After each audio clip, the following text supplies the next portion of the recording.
ser una sociedad de su comportamiento. Los griegos, que es la base de la filosofía según los europeos, no se separan de esta idea, ¿verdad? Y es que los dioses griegos, a diferencia de la idea quizás cristiana de un dios único y bondadoso, para los griegos los dioses eran un caos total. Pues la moralidad griega, o sea, el comportamiento, lo que se considera bueno o malo, es realmente un desastre, para ponerlo en palabras sencillas. Yo mencioné esto, creo que fue como en la clase pasada, de qué pasaría o qué hubiese pasado, ¿verdad? Si en este caso yo como docente llego, me conecto y estoy todo borracho, ¿verdad? Todo ebrio, todo enfiestado y les digo a ustedes que yo soy súper devoto y creyente de Dionisio, ¿verdad? El dios del vino y de la fiesta, según los griegos. Usted me juzgaría desde ustedes también, pero yo le diría que no tiene derecho a juzgarme, puesto que yo soy creyente de ese dios. Entonces imagínense que era la sociedad griega en su momento, que las personas se comportaban al igual que se comportaban sus dioses. Y esto nos tiene que dar a entender la noción esta del cristianismo, de que Dios hizo al ser humano a su imagen y semejanza.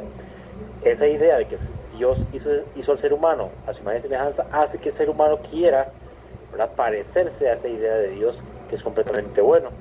Entonces Dios estaría en un plano de divinidad y perfección, y ser humano imperfecto pero que intenta esforzarse. En los griegos funciona al revés. Y esto no lo menciono yo, ¿verdad? Es una forma de entender perdón, un poquito lo que Sócrates mencionaba. Para Sócrates, los griegos hacían más bien la idea de que ellos mismos, los griegos, construyeron o crearon a los dioses a imagen y semejanza del ser humano. O sea, al revés. ¿Por qué así? Porque así no tendrían ningún dios que realmente se separe muchísimo a nivel de comportamiento. Eran un desastre, repito. Eran caóticos, les encantaba el poder, les encantaba la guerra, eran egoístas también muchos de esos dioses, les encantaba la fiesta, como Dionisio, por ejemplo. Y entonces resultaba, ¿verdad?, que los griegos como sociedad se comportaran igual que ellos, que esos dioses, y se podían justificar a sí mismos así. Hasta que aproximadamente por ahí de los quizás como 600 antes de Cristo, más o menos un poquito antes, las personas van a estar cuestionando ese desastre de sociedad. Y es que los griegos, para ponerles un mapita rápidamente, vean eso que está en rojo, esos son asentamientos griegos. O sea, básicamente Grecia era bastante grande en su momento. Ya hoy en día, pues cambió completamente el panorama, ¿verdad? Y después de la conquista también de Roma, se repartieron unas tierras un poquito diferentes. Pero vean que todo eso era griego. Pues era mucho terreno, mucho territorio, lo cual llevó obviamente a generar diferencias entre las poblaciones griegas. A pesar de que todos compartieran ciertas creencias, la gente se comportaba diferente. Y esto tiene que ponernos a pensar que cuando alguien ve esas diferencias a nivel social, alguien se tiene que preguntar qué hay detrás de esas diferencias y por qué, si la gente cree en lo mismo, se comporta diferente. Un caso más concreto, si ponemos el ejemplo, nuevamente, el catolicismo tiene su libro sagrado, ¿verdad?, que es la Biblia católica, y esa Biblia católica funciona como como un libro moral, o sea, un libro con reglas morales. El buen católico, el que sigue a pie de letra las enseñanzas de la Biblia, cumple con esas reglas, pero si todos son católicos, todo el mundo debería cumplir con esas reglas a como del lugar, que es lo que dice el texto sagrado, es su base. No tendría sentido que alguien diga, que de hecho mucha gente lo hace, ¿verdad?, pero no tiene mucho sentido cuando la gente dice, pero es que yo soy católico, pero critico muchísimo cosas de la iglesia, critico muchísimo cosas de la Biblia, y yo, ok, entonces hay que hacer la distinción. Entonces, no podríamos darnos todo el derecho de decir soy católico realmente, ¿verdad?, porque si ya estamos presentando distinciones y ciertas restricciones, ya no estoy cumpliendo a cabalidad lo que me están indicando. Entonces ya rompo, ¿verdad? Esa idea de romper es importante. No quiere decir con eso que le diga a ustedes que crean en todo y listo, ¿verdad? Es importante romper con las ideas de que ustedes digan, yo realmente soy católico, pero no creo en ese tipo de cosas. Es importante hacerlo. Eso mismo pasó en esta época. Hubo gente que llegó a decir, o que llegó a pensar, los dioses no deberían de ser la base de nuestro mundo o de nuestra idea de sociedad. Como seres humanos que somos, deberíamos de pensar un poquito qué tipo de población, qué tipo de generación vamos a heredar el día de mañana. Este momento es crucial en la historia, porque es ahí donde se dice que el ser humano realmente va a ponerse a pensar. Ese famoso paso del mito al logos. Es en este momento, estoy hablando, según los griegos, 600 antes de Cristo, cuando la gente empezó realmente a pensar, cuando la gente empezó a buscar otro tipo de explicaciones a lo que veía, al mal comportamiento de la gente, a cómo ejercer el poder, empezaron a darle otro tipo de explicaciones, o por lo menos intentar dar otro tipo de explicaciones. Porque no sé si recuerdan lo que mencioné casi que al inicio del tema del mito. Cuando el ser humano no sabe cómo abordar algo a nivel racional, se lo inventa. O sea, se inventa un mito o lo que sea para intentar explicarse. Se intenta evitar eso, se intenta evitar que los mitos sean la base de explicación del mundo. Entonces, imagínense qué jodido era para este momento en la historia de los griegos que los primeros filósofos llegaran a decir abiertamente, vamos a intentar no creer en los dioses o no creer que los dioses justifican todo, vamos a buscar otra explicación. En una sociedad que seguía siendo religiosa, que seguía creyendo en los dioses, que un poquillo de gente, porque eran muy pocos, empezaron a decir, no, eso no es suficiente, hay que buscar una explicación racional porque el ser humano tiene capacidad de pensamiento. Imagínense cómo se le veía a esa población, a esos pequeños filósofos que estaban creciendo poco a poco. Obviamente la sociedad lo juzgó malísimo. Yo también los hubiera juzgado, honestamente, porque recuerdo que mencioné, cuando la gente está dentro del mito y no desde afuera, le cuesta entender que lo que ha creído durante toda su vida es mentira, o que cabe la posibilidad que sea mentira. Entonces empezó a juzgar a los filósofos. En ese momento, repito, es necesario que las personas intenten buscar otro tipo de explicación. Eso es el logos. Ustedes han escuchado palabras como, por ejemplo, biología. Biología tiene el sufijo logía, que según la RAE, bueno, aquí espero que ustedes no lo tomen a mal lo que voy a decir, pero para mí la RAE, o sea, simplemente es un consenso, ¿verdad?, del uso del lenguaje, pero el lenguaje lo usa la gente. La RAE, no, la RAE simplemente dice lo que dice la gente. Y la RAE, lo que dice de logía es que es estudio de un campo. Lamentablemente la RAE, ¿verdad?, no es un diccionario filosófico. Existe el diccionario de filosofía y la palabra logos en un diccionario de filosofía puede abarcar 5 páginas de definiciones, porque es muy complejo. Para los filósofos, logía, que viene de logos, no es estudio en sí, sino es algo más profundo, más racional, más de reflexión, que viene de un componente quizás casi que divino, casi que perfecto. Para los filósofos, logos significa palabra. Profe, disculpe. Dime. La filosofía, o sea, lo ve como, es que dijo dos palabras que quería anotar, pero me quedé ahí. La filosofía es algo que lo ve como más que, Más profundo, más racional, ok. más de reflexión. De hecho, aquí para seguir con esa misma idea, aquí les pongo. Desde un diccionario, perdón, de filosofía, logos significa palabra, pensamiento, intelección. Primeramente se entendía como ley universal, en el sentido siguiente. Vamos a pensar, por ejemplo, quiten un momento, ¿verdad? Si son creyentes, quiten un momento la idea de Dios, de la ecuación de sus ideas en su cabeza. Quiten esa idea en ese momento. No les estoy diciendo que lo olviden del todo, ¿verdad? Sino que quiten un momentito. Si quitamos esa idea nuestra de Dios, ¿verdad? Como creador y todo, vemos el universo en el que estamos, vemos el mundo en el que está, vemos que sí hay caos humanos, caos directamente, guerras humanas y demás, pero a nivel de las estrellas, del universo en general, como que todo está muy ordenadito. De hecho, los físicos teóricos sostienen que si la gravedad de la Tierra aumentara un poquititico, con ese aumento de gravedad ya se hace un desmadre completamente del sistema solar. Un poquito se incremente. Entonces, como que todo está tan perfectamente alineado para que todo funcione. Entonces, ¿qué pasa con esta idea que estoy diciendo? Quiten la idea de Dios. Si yo quito la idea de Dios y yo veo que todo eso funciona, es muy extraño pensar que surgió de la nada. Que todo el universo, perfecto como está, no haya sido creado por algo. Es muy raro. Para la gran mayoría de filósofos que se mandan por este lado, ¿verdad?, de las ciencias, hay más justificación para creer que existe algo inteligente que haya creado todo esto y lo mantenga en orden. tiene más sentido. Pero por eso no llevan razón quienes dicen que la filosofía solamente genera ateos. No, los filósofos que se han metido muchísimo en eso entienden que aparentemente hay una necesidad de que realmente exista algo muy inteligente que haya creado esto, una especie de creador. No se refiere estrictamente al Dios cristiano, ¿verdad? Pero sí tiene que haber algo en ellos. Ese algo para los primeros filósofos era el logos, la ley universal, la que controlaba todo y lo que mantiene en paz, digamos, y no en caos absoluto, esto en el que vivimos. Por eso les mencionaba que para los filósofos logos no simplemente es estudio, como dice la RAE, es algo más profundo. Si quieren entenderlo de manera más básica todavía, piensen en la inteligencia del universo, como logos.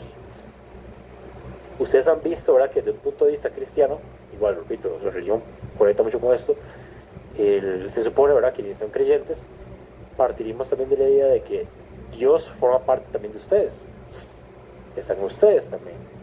Para los primeros filósofos así funcionaba Logos, el Logos también está en ustedes, es el que de hecho les da la capacidad de pensar, la capacidad de razonar, la capacidad de hablar. ¿Ven qué importante para los griegos era esto? Más que los griegos, para los primeros filósofos, el Logos. Ahí se dice que inicia la filosofía como tal, en ese nacimiento del Logos. Las comillas vienen porque los griegos y los europeos piensan que ahí nació, pero muchos años antes ya se hablaba de ese tema en Medio Oriente y en Oriente. En Medio Oriente estoy hablando también de parte de la India y por el lado de Oriente, China y Japón, que eran más antiguos todavía, ya se hablaba de esos temas. Solo que los griegos y los europeos les funciona más decir que son los griegos porque ellos se creen en el ombligo del mundo. No lo digo yo, repito, pueden buscar por cualquier lado. De ahí, esa idea de logos, de una inteligencia, nace, recuerden, el motivo número uno de los filósofos, el asombro, el querer saber un poquito más, el sorprenderse. Entonces los primeros filósofos se están dando cuenta de que cabe la posibilidad de que los dioses no hayan creado todo y que cabe la posibilidad de que haya otro tipo de explicaciones. Entonces se asombran y ahí se dice que nace el querer conocer, el querer saber, el querer investigar. Es decir, nace lo que ya conocemos como filosofía. Filosofía viene del término filo, que significa filia. Filia significa fijación, que yo seguro que han escuchado términos como un poco terribles, yo te entiendo, ¿verdad? Como zoofilia. Zoofilia es una fijación sexual, una parafilia, y fijación sexual por los animales. Pero viene con el término filia. Filia, la fijación. Fijación no es quiero algo, no, es estoy casi que obsesionado con la idea de algo. Es filosofía, viene de filia, que es esa idea de fijación, amigo, amor, amante. Y sofía, que significa sabiduría, conocimiento, verdad. Entonces, si lo unimos, ¿verdad? Eso a nivel etimológico, la filosofía es la búsqueda incesante y la fijación incesante por descubrir la verdad. Irónicamente, los filósofos saben que esto que está aquí está más lejos de lo que se piensa, en el sentido de que nunca alcanzamos la verdad. Nunca se alcanza. Se aleja y se aleja y se aleja siempre, pero lo importante es esa fijación constante de querer seguir investigando. ¿A qué me refiero con que siempre se aleja? No hay, aunque suena muy irónico lo que voy a decir, y cliché, no existen verdades absolutas, aunque eso suena como una verdad absoluta. No existen. Cada vez que surge una verdad, algo demostrado, con el tiempo puede perfectamente ser que se equivoque y que la idea cambie. Entonces nada así permanece con el tiempo. No existe. ¿De acuerdo? ¿Hay alguna pregunta hasta el momento? Eso que acabo de comentar. No, profe.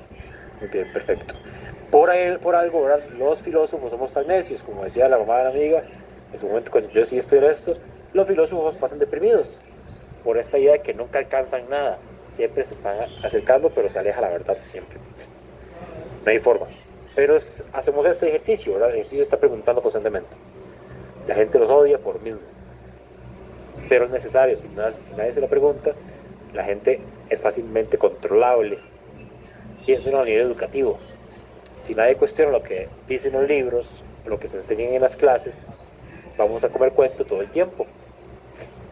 Como el profe que yo les había comentado, ¿verdad? Que siempre lo trae a colación, el profe de estudios sociales que tuve en el cole, que el maestro daba la clase, la mitad de la clase con los libros de Santillana, como me lo decía, y la otra mitad era criticando lo que decían los libros e investigando si lo que decían los libros estaba bien o si había otras posibilidades. Mano, nos ponía a pensar. Ya el cole decidió echarlo por lo mismo, ¿verdad? Porque estaba generando gente pensante. Y lamentablemente la institución educativa, el MEP, no le funciona que la gente piense. Irónicamente, es el que regula el sistema educativo. Yo quisiera, ¿verdad?, pensar qué va a pasar el día de mañana bueno, el día de mañana digo yo como si fuera dentro de mucho, pero lo que vaya a pasar ahorita con nuestro sistema educativo a nivel del Ministerio de Educación, qué reglas locas nuevas se les va a ocurrir, sin fundamento, con pura idea de pro y error, como han sido los últimos años. La filosofía tuvo varios orígenes. Ya mencionamos los motivos, pero hay objetivos, hay factores concretos, como el caso de dónde se ubicaba Grecia en ese momento. Ese mapita ya se los puse antes. Este mapa nos ilustra que vamos a ver, como los asentamientos griegos, los pueblos griegos estaban rodeando, si se dan cuenta, el mar Mediterráneo y el mar Negro que está arriba. Esto beneficia un montón a cualquier tipo de sociedad que sea costera, porque donde hay una sociedad costera hay alimentos. Donde hay alimentos puede haber negocio. A donde hay negocio hay poder. Entonces todo ese mapita ahora que está aquí con rojo y amarillo nos da a entender que la sociedad griega floreció muy rápidamente y se sostuvo durante muchísimos siglos. A pesar de eso, hubo guerras entre los mismos griegos por ver quién tenía más poder o quién gobernaba mejor. Entonces, el primer factor que tenemos aquí concreto es la geografía, importantísima para que los griegos existieran durante muchísimo tiempo. Hoy sigue existiendo, pero no como existían antes. Esa misma idea que comentaba, ¿verdad?, del mar Mediterráneo, el mar Negro, favoreció la economía del comercio, empezó a crecer un montón, la gente comerciaba entre ellos. Para que me entiendan un poquito, piensen que dentro de esa Grecia habían estados. Hoy en Costa Rica tenemos Costa Rica y es el estado costarricense. En el caso de los griegos estaba toda Grecia, pero dentro de Grecia habían ciudades-estado, como decir pequeños países, dentro del mismo país, para nosotros. Entonces estaban, por ejemplo, Grecia, estaba Megara, Esparta, Atenas, Creta, Rodas, un montón de sitios considerados ciudades-estado. Cada ciudad-estado comerciaba entre sí, cada ciudad-estado tenía su gobernante. La historia machista siempre nos ha dado a entender, ¿verdad?, que dentro de ese machismo siempre han querido, voy a ser muy vulgar en este momento, medirse el miembro entre los hombres a nivel histórico para saber quién lo tiene más grande. Eso pasa a nivel de los griegos también. ¿Por qué razón? Porque los maes pensaban que quien tenía más ejército, más fuerza, era mejor. Pues entre más destrucción hacían, eran mejores. Para ponerles un ejemplo clarísimo, que estos dos ciudades-estado estaban casi que a la par y tenían guerras de siglos, ¿saben? Entraban en guerra, pasada cierta cantidad de años pues, de recuperación, entraban otra vez en guerra por los mismos conflictos una y otra vez. El conflicto de ver quién era mejor entre sus líderes, y esos eran Esparta y Atenas, que están justo aquí. Atenas, de donde van a datar la gran mayoría de filósofos, de los que hablaremos, es la cuna de la filosofía para los griegos. Ahí se desarrolló un sistema de gobierno muy conocido por ustedes, la democracia. Recuerden que democracia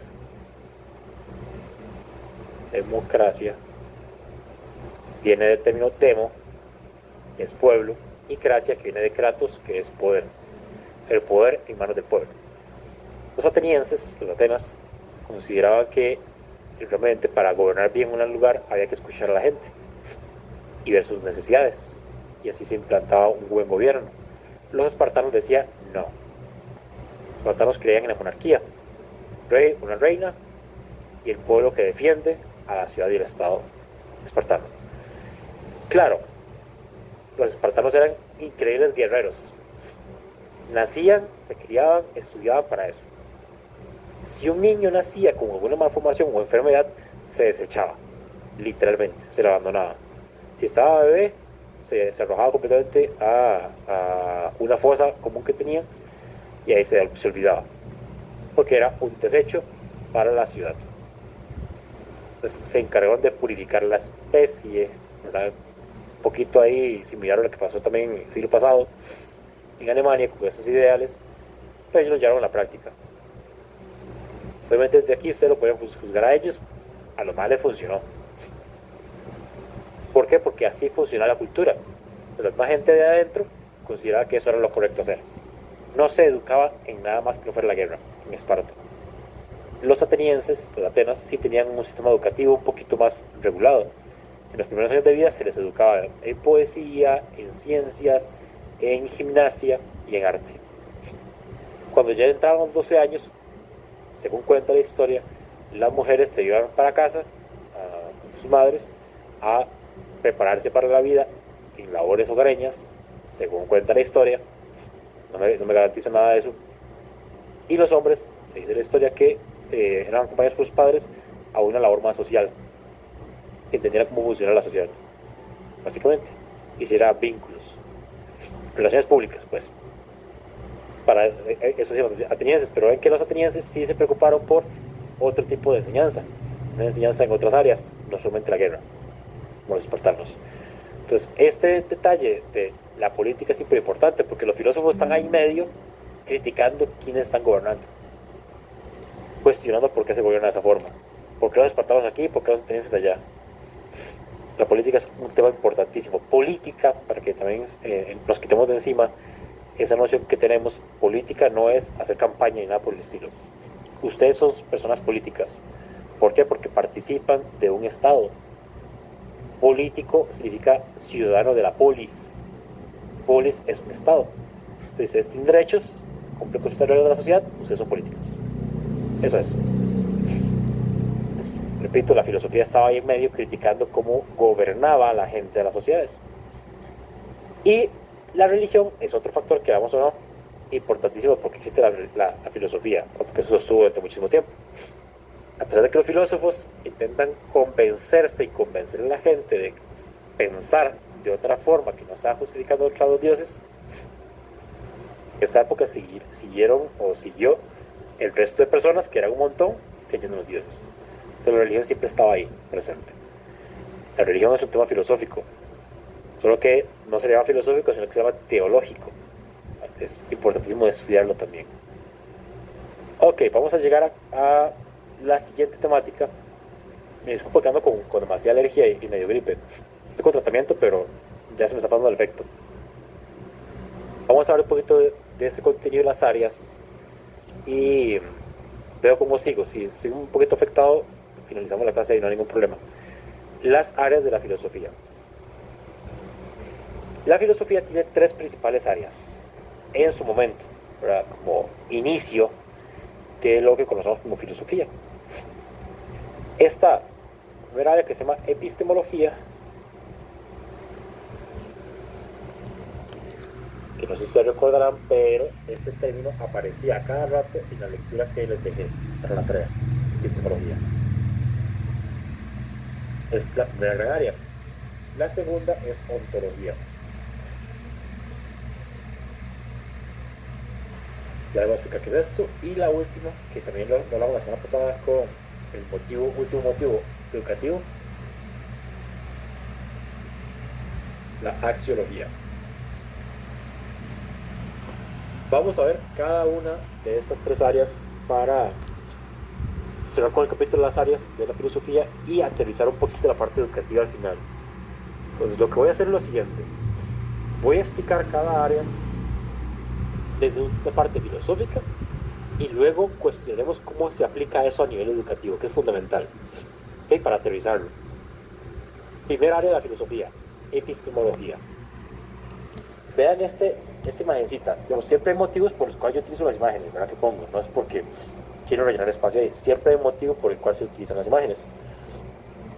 Vea que tiene como una especie de como engranajes, hay como unas conexiones rarísimas en el cerebro. La epistemología viene del concepto episteme. Y vea que tiene el término logos. Al final, episteme. Rápidamente se le entiende como teoría del conocimiento. Eso significa lo siguiente. Por ejemplo, vamos a plantearlo así, para que me entiendan. Vamos a borrar esto.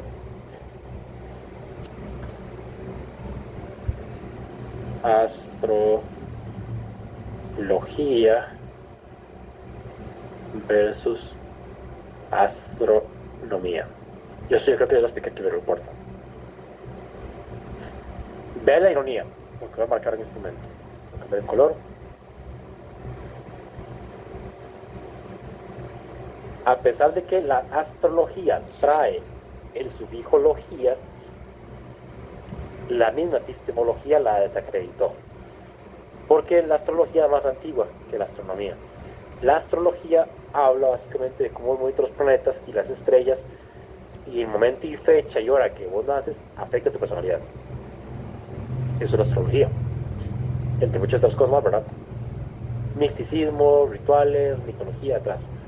La astronomía tiene el sufijo nomos, que si no me equivoco se escribía nomos con K. Que esto es conocer, o nombrar o conocer. Entonces, la astronomía sí es científica, la astrología no. Repito, antes a la astrología se le puso el sufijo logos, ¿verdad? Porque es más antigua. Pero cuando surgió la astronomía, ya desde el plano de vista o punto de vista más científico, se desacredita la astrología y se considera que solamente la astronomía es la verdadera, digamos, la científica. La epistemología se encarga de eso, se encarga de juzgar y determinar qué conocimiento es científico, demostrable y qué no, y qué hay que desechar. Aquí hay que hacerle caso y aquí no. Por ejemplo, en nuestro país, en Costa Rica, ustedes conocieron o escucharon hablar, ya sea a sus padres o gente bastante más anciana, la famosa escuela normal en Costa Rica. Jonathan, ¿vos sabes algo de la escuela normal? ¿No escuela normal? Sí. No, pero Okay. La escuela normal estuvo en Heredia durante muchísimos años, en el siglo pasado, Sí. y fue la primera institución, escuchemos bien, porque ya la voy a conectar, la primera institución en funcionar para crear docentes. Estaba pensada para educación. Entonces ahí se empezó a educar en diferentes áreas, y por ejemplo que, no sé, Norma, Stephanie, Jimena, Nicole, en persona, queríamos aprender sobre Yo pensé que literatura y español. Pues entramos a la escuela normal, donde había un especialista en esa área que nos educaba. Entonces aprendíamos los contenidos. Pero por allá, supongamos que Silvia era la profe. Silvia era la profe de literatura. Y entre otros 5 que estamos en la clase siendo estudiantes, Silvia dice, mira, creo que entre los 5, Norma, que además se sabe bien los contenidos, tiene una actitud diferente al resto. Creo que Norma sería un excelente elemento para enseñar en la escuela normal. Entonces, a Norma la contrataba posteriormente que se graduara como docente de la escuela normal. Esa escuela normal se empezó a llenar de personas capaces de enseñar, porque no solamente manejaban los contenidos, sino que sabían enseñar.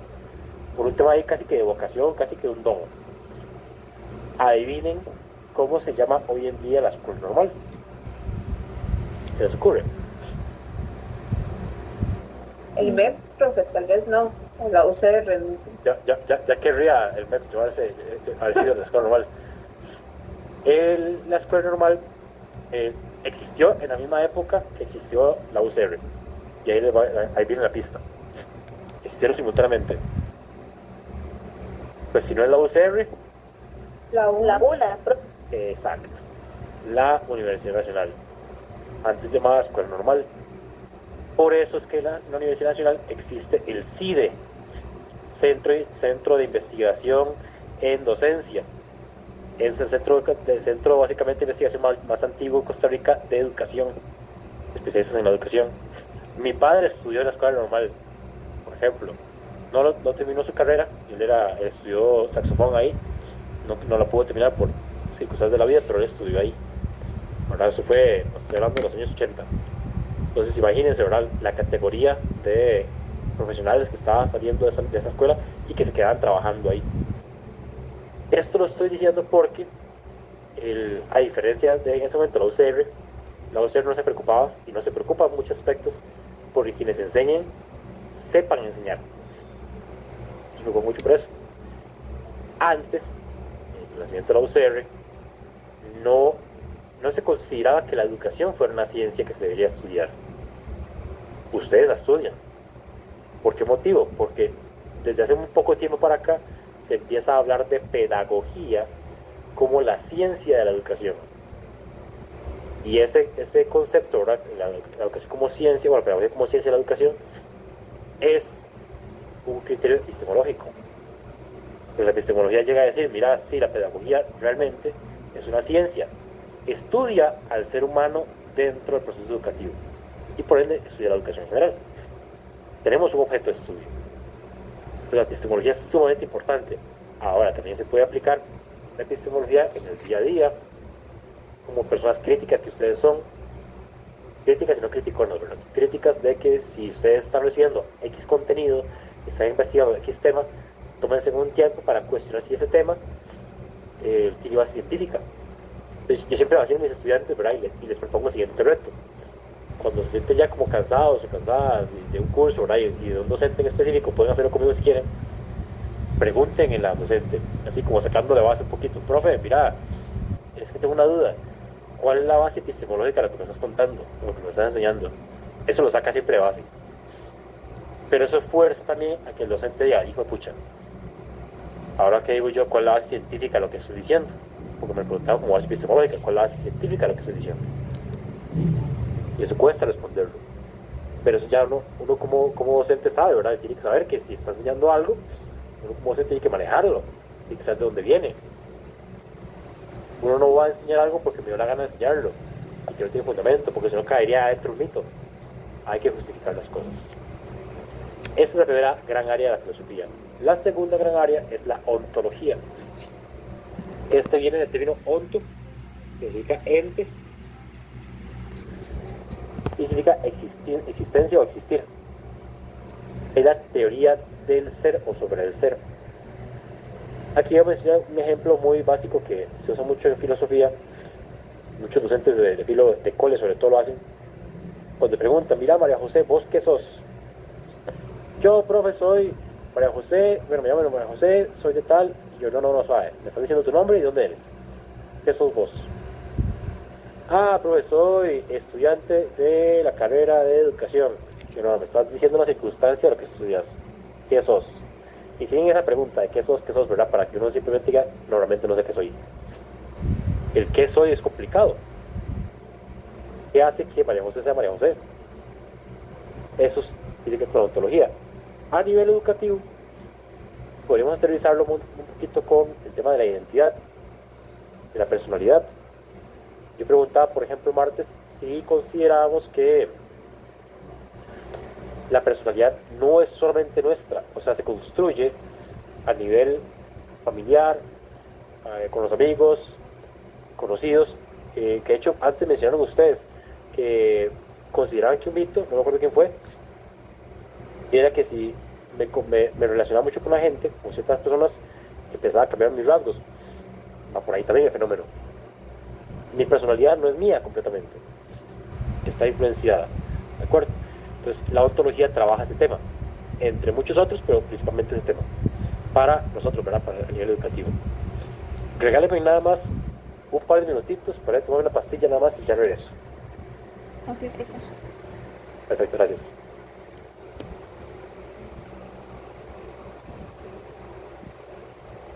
motivo que yo mencioné la semana pasada, el de motivo educativo, la axiología. La axiología se considera o se le entiende como la famosa teoría sobre los valores.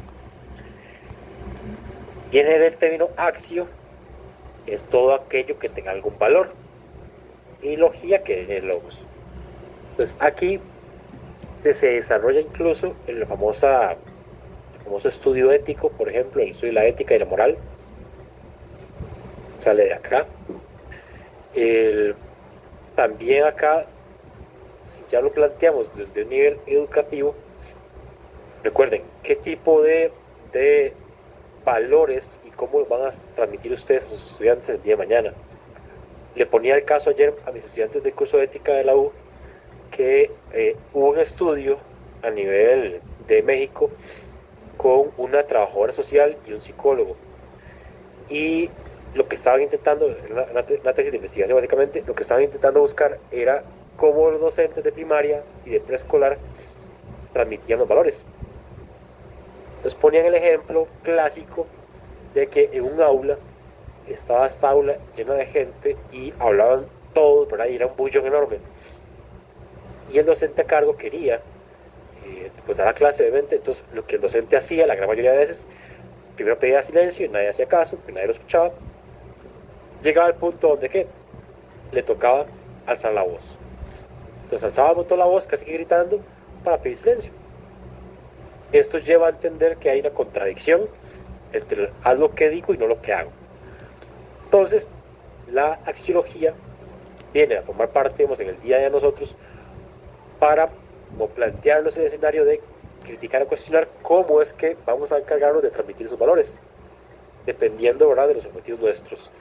Aquí les poseo estas imagencitas. La imagen de la izquierda tiene que ver con la justicia y la imagen de la derecha y un dilema ahí que se llama el dilema del prisionero, que más adelante se va a compartir un poquito, pero tiene que ver con esta idea de los valores con los que fuimos criados.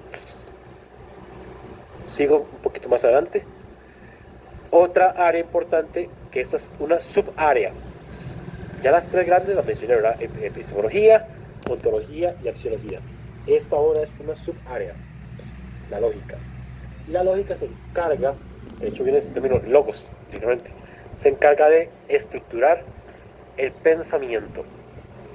A mucha gente no le gusta esto, porque literalmente lo que hace es esto: ordena, para saber dónde hay confusiones, dónde la gente se equivoca, cómo la gente utiliza el lenguaje para manipular, por ejemplo. Todo eso lo estudia la lógica. Pero desde un punto de vista educativo, tiene más que ver cómo ustedes ordenan la información para que sea moldeada para sus estudiantes, y entender por qué sus estudiantes piensan como piensan. Entonces se basa también en esa estructura. La última subárea, desde que les iba a comentar, y para último, para hacer también con la filosofía de la educación. Dime, Stephanie. Profe, bueno, yo no sé si tendrá con el tema, pero bueno, con respecto a estudiar o conocer o querer tal vez darle forma a como piensan algunas personas, digamos, yo conozco muchas personas Ajá. que tal vez son consumidores de drogas. Okay. Y es muy divertido ponerse a hablar con ellos. Ajá. Sobre cosas de por qué ustedes hacen eso o cómo lo justifican. Ajá. Y de hecho, bueno, no sé si va a parecer tonto, pero a mí me encanta hablar con tipos de personas así. Siento que acomodan todo de una manera que a veces uno se queda que dice, wow.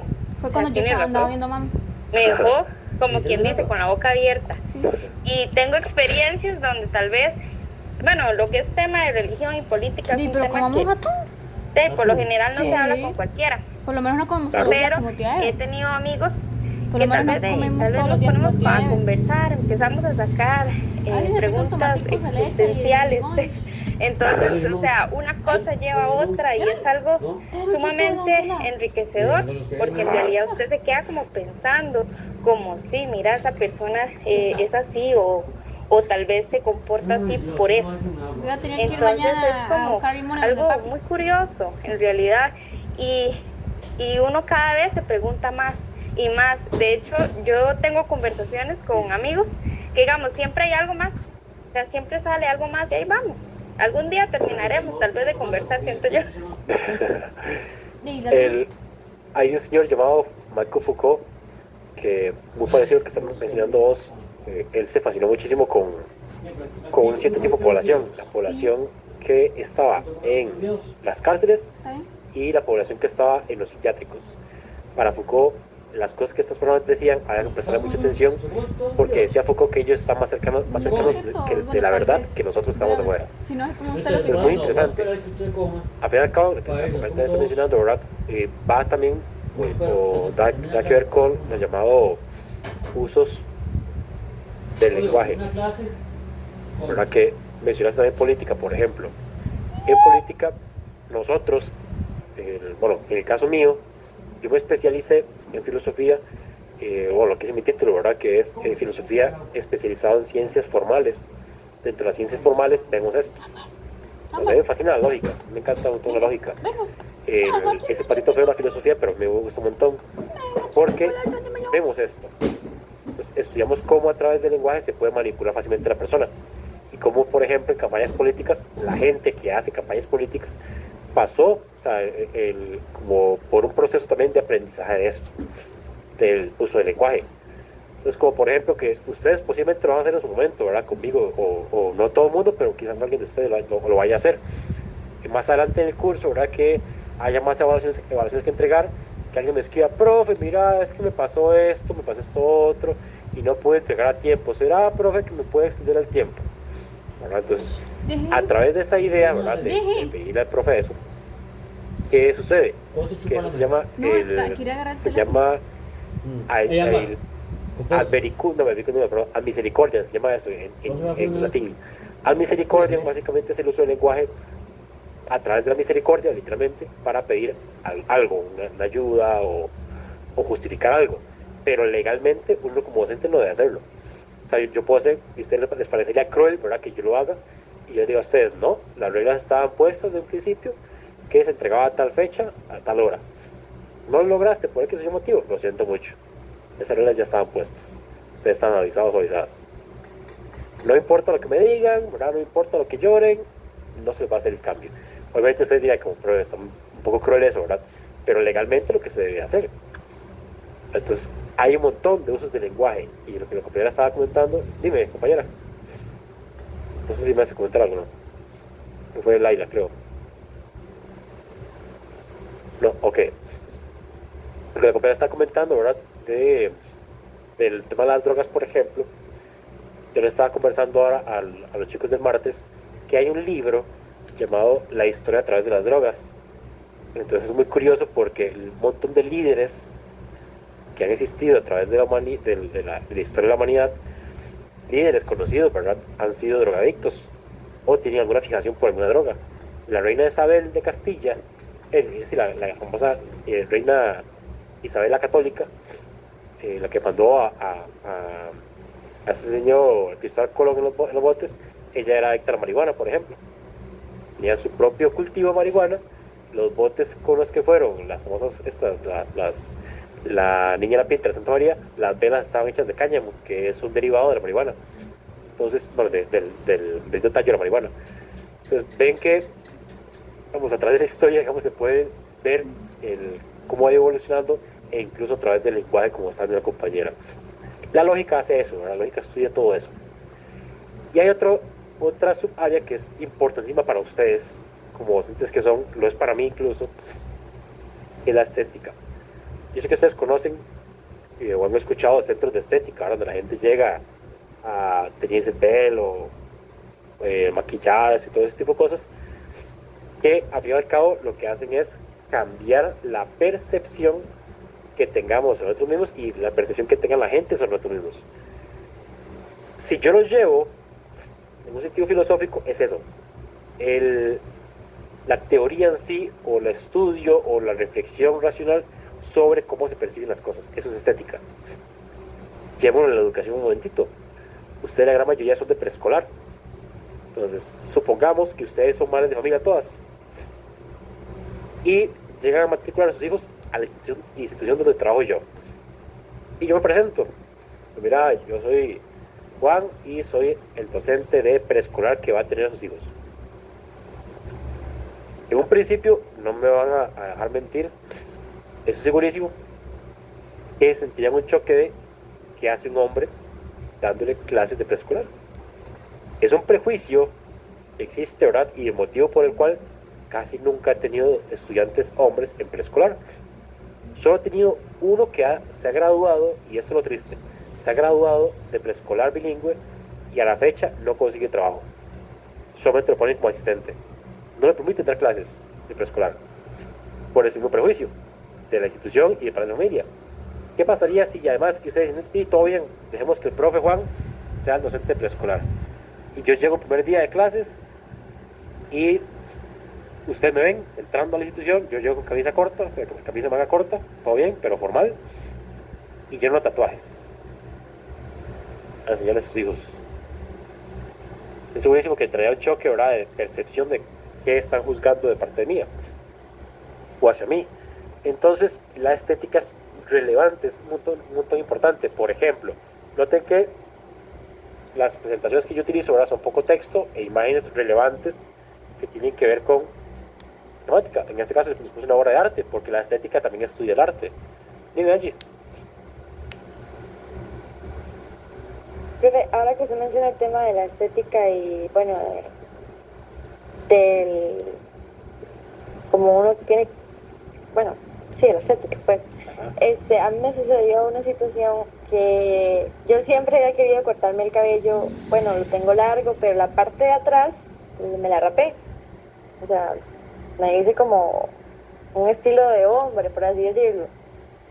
Entonces, cuando yo me lo hice, tomé la decisión de hacerlo, después de subí una foto de que me había rapado y que no sé qué, que no sé cuánto, ¿verdad? Entonces todas las personas o las alrededores que no me conocían y fui conociendo con base al tiempo, tuvieron la percepción o la idea de que a mí me gustaban las mujeres por el hecho de que tenía el cabello rapado abajo, o sea, la parte de atrás. Sí.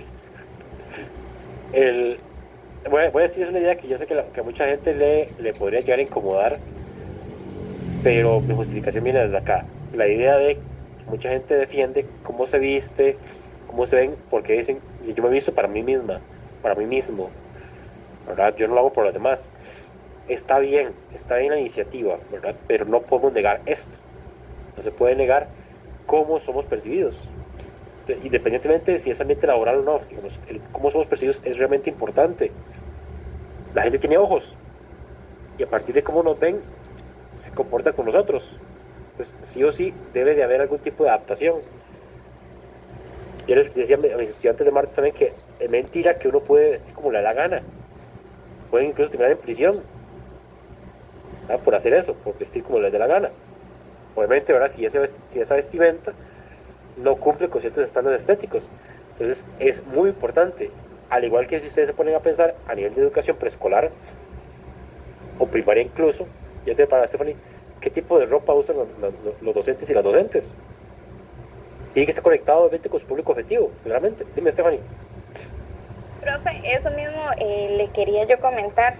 Bueno, yo el cuatri pasado tuve un profesor que siempre era como que recalcaba eso, la estética. Es que las profesoras de preescolar tienen que ir bien vestidas, bien peinadas, tienen que ir de una manera que los niños se sientan en confianza. Bueno, sí, y eso, o sea, tiene razón y está bien. O sea, en todo trabajo hay que vestir bien. Uno no va a ir tal vez a la oficina ahí en miniseta, no, jamás. Pero, digamos, la estética, sí, digamos, en el caso que nos mencionó de ese muchacho que se graduó, o sea, qué crueldad en realidad, porque se graduó, es una persona profesional, y claro, aún así por ser hombre, que le quiten ese derecho. Yo, sinceramente, no he visto profesores de preescolar hombres, pero sería interesante. En realidad yo, bueno, no estoy tan cerrada a la idea de que un hombre no pueda dar clases a un preescolar.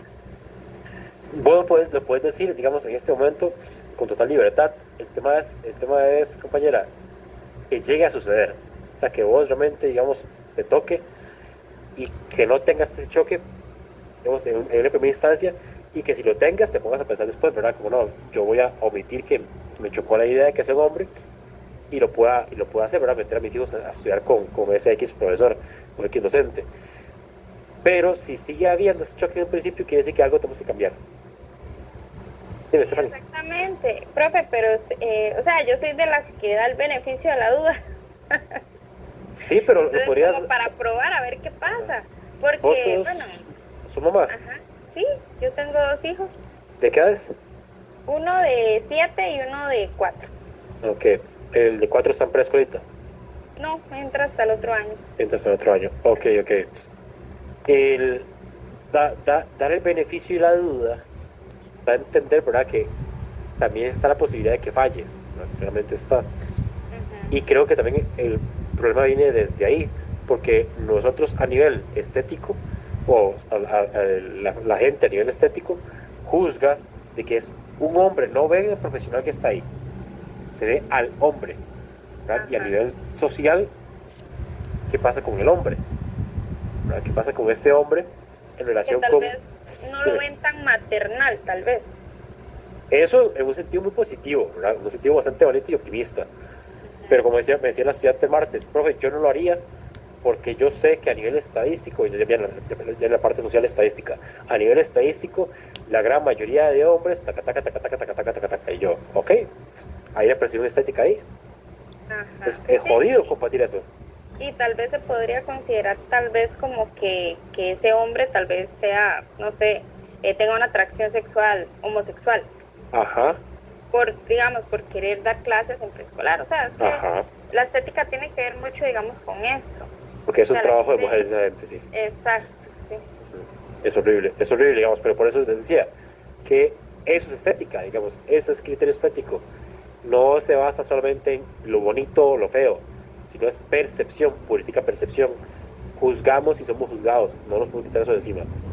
Ahora, si yo junto todo ese montón de elementos que hemos hablado hasta el momento y juntamos también cosas ya como planeamientos, por ejemplo, sistemas académicos y demás, estaríamos llegando a esta última subárea que ya se liga a las otras como una especie de combinación de subáreas, que es la filosofía de la educación. Esta imagen que está acá es de Hipatia Alejandría, o sea, es una obra de arte que la pone a ella como elemento central. Hablaremos un poquito más de ella como en la semana 7. Hipatia Alejandría fue astrónoma, matemática y filósofa en el siglo III, no, siglo IV, perdón, después de Cristo, en Alejandría.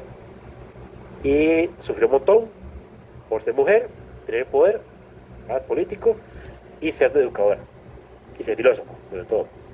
No ser creyente, porque ya estaba el cristianismo subiendo ahí. Y desde el pensamiento de Hipatia, ¿verdad? La filosofía de la educación es una familia, comienza acá, de investigaciones unidas entre sí, por su carácter filosófico y su relevancia en cuestiones educativas. Hipatia señalaría que se debía tomar como punto de partida los problemas de la educación. Se debían de relacionar con la ética, que viene de la axiología, filosofía social, que viene de la ontología, y la teoría del conocimiento, que viene de la epistemología. Ahí están las 3 grandes áreas, que vienen a derivar muy después en filosofía de la educación. Ocupamos docentes que sean excelentes docentes en la parte axiológica, en la parte de estudio de los valores, que sean excelentes docentes en la parte de filosofía social, que tiene que ver con la ontología, la personalidad, la identidad, el desarrollo con el resto de estudiantes, también la parte individual, y la teoría del conocimiento, que es la parte epistemológica. Por eso es importante. ¿De acuerdo? Eso para considerar ahorita la parte de filosofía de educación. Voy a presentar en pantalla, para que estén atentos en este momento, la pregunta generadora de la clase de hoy. Tiene que ver con el tema de esta mitología que hemos visto hoy. Pregunta generadora de semana 3. Si los mitos fueron, en su tiempo, una forma de explicar la realidad y dar sentido a la vida, ¿qué mitos modernos, entre comillas, crees que están presentes hoy en la educación y en la sociedad? ¿Y cómo influyen en la manera en que enseñamos y aprendemos? ¿Preguntas, dudas de la clase del día de hoy? Profe, las áreas, se verían las áreas de la filosofía: epistemología, ontología y axiología. Ya Ajá, lo otro exacto. serían como subtemas. O sea, lo Exacto, que tenemos que... subáreas. Ajá, subáreas. Entonces, lo que tenemos que resumir serían estas 3 áreas. Eso más lo que estaba al principio de la clase, ¿verdad? El resto de cosas de los mitos y todo eso que ustedes que se habló, el- Ok. los factores, todo eso Ajá, puntualmente, sí. mitología y los logos. Mitología, el paso de mitólogos, los factores y en este caso también las áreas. Ajá, perfecto. ¿Preguntas, dudas, extras? Ok, perfecto. Ahí me disculpa que apague la cámara, ¿verdad? Porque estoy con la alergia que hasta los ojos los tengo llorosos. Y les agradezco un montón que se hayan conectado hoy. Dime, Karen. Profe, yo tengo algunos apuntes del año pasado, ¿verdad? De todo lo que vimos. Entonces no sé si puedo meter algo de lo que tengo ahí porque es muy parecido, pero con diferentes palabras. En el resumen del... De Juan Gabriel. Ah, sí. Yo preferiría que fuera exclusivamente mío, preferiría yo. Sobre todo porque la segunda parte tiene que ver con algo que se comentó en la clase y algo que alguien más dijo. Entonces yo preferiría que se basara exclusivamente en lo que yo dije, pero si vos consideras que hay algo relevante, menciona en esa evidencia que eso que estás colocando ahí fue también de Juan Gabriel, para yo también tener la referencia por ahí. Ok, ¿De acuerdo? Sí, sí. Perfecto. ¿Alguna otra consulta? Muy bien, entonces que tengan una excelente noche y nos vemos la próxima semana si falta. Hasta pronto.